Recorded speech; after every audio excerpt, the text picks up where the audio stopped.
మీ business ఏదైనా మీ ఊర్లో promotion చేయాలంటే అది సుమన్ టీవీతోనే సాధ్యం. ఇప్పుడే సంప్రదించండి.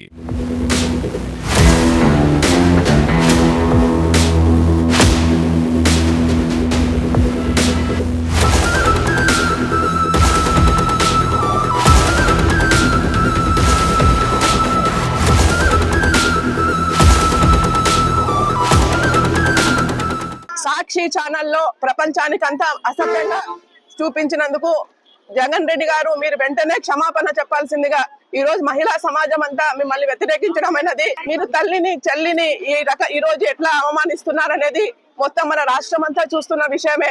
ఈ రోజు మీరు ఇమ్మీడియట్ గా మీరు మహిళా సమాజానికి క్షమాపణ కోరాలని చెప్పి మేము ఈ రోజు ఈ రాజకీయ పార్టీలన్నీ టీడీపీ, జనసేన, బీజేపీ కోరడమైనది. డిమాండ్ మా నుంచి ఇదే డిమాండ్ చేయడం అయింది.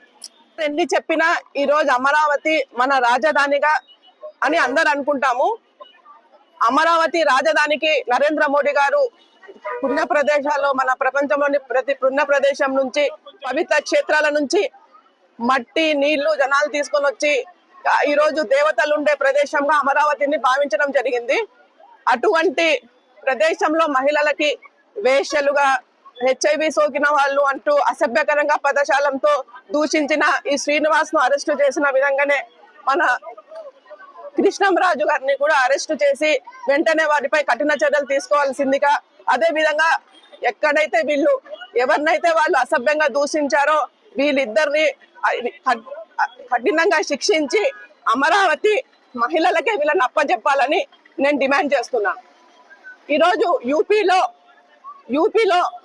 యోగి గారు మహిళలు రోడ్డు మీద వెళ్ళేటప్పుడు ఎవరో ర్యాగింగ్ చేశారని వాళ్ళని తుప్పు కొట్టి అందరికీ తెలిసిన విషయమే. ఈరోజు అటువంటిదే వీళ్ళని కూడా అన్ని రాజకీయ పార్టీలు, బీజేపీ, జనసేన, టీడీపీ ఏకగండంతో వాళ్ళని వ్యతిరేకిస్తున్నారు. సో వీళ్ళని ఇమ్మీడియట్ గా వీళ్ళపైన చర్యలు తీసుకొని వీళ్ళకు అమరావతి మహిళలకే అప్పగించాలని చెప్పి నేను కోరడం జరుగుతుంది. ఇప్పుడు ఈ ధర్నా చేయడానికి గల కారణం ఏమంటే, ఒక మంచి ఉద్దేశంతో మన చంద్రబాబు నాయుడు గారు అమరావతిని రాజధాని లేని రాజ్యాంగం ఇన్ని రాళ్ళు ఏలినారు వాళ్ళు. అది మాకొద్దు, మాకు రాజధాని కావాలని చెప్పి ఒక రాజధానిగా నిర్మించుకొని మంచి చేయాలనే ఉద్దేశంతో చేస్తే, ఇది ఇంద్రభవనము మాకు దేవతల నిలయం అని చెప్పి చంద్రబాబు నాయుడు చెప్పడం కరెక్ట్. ఎందుకు అంటున్నానంటే, గౌతమి పుత్ర శాతకర్ణి ఏలిన అమరావతి అది. ఏ విధంగా అంటున్నానంటే, నేను వాళ్ళ తల్లి పేరు ముందు చేర్చుకొని, వాళ్ళ తల్లి పేరు ముందుంచుకొని మరి ఆయన రాజ్యం వెళ్ళి అమరావతిని రాజధానిగా చేసుకొని అఖండ భారతదేశాన్ని జయించి ఆ రాజ్యాన్ని వెళ్ళినాడు. అటువంటి రాజధానిని ఈ మంచోళ్ళు అయితే అనరు. ఈ మాటలు మహిళలను ఎంతో కించపరుస్తున్నాయి, ఎంతో అవమానపరుస్తున్నారు వీళ్ళు. ఏమన్నా ఇప్పుడు ఇదే ఆంధ్రప్రదేశ్ లో అదే కొమ్మినేని శ్రీనివాస్ భార్య ఉంది, తల్లి ఉంది, చెల్లి ఉంది, అందరు ఉన్నారు. వాళ్ళు కూడా వేసేలా అని అడుగుతున్నాం ఈ సభాముఖంగా. నేను ఎంతవరకు న్యాయం ఇది ఆడవాళ్ళని కించపరచడం? ఇంతే కాకుండా ఆ చుట్టుపక్కల ఉన్న రైతులు ఎంత త్యాగం చేశారో మనం గుర్తించాలి.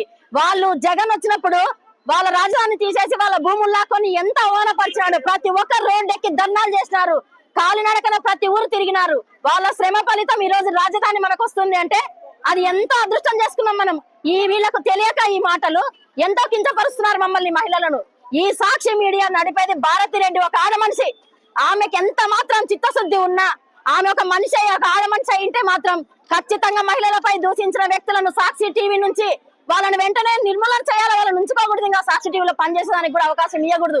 అప్పుడే మేము క్షమిస్తాం వాళ్ళను.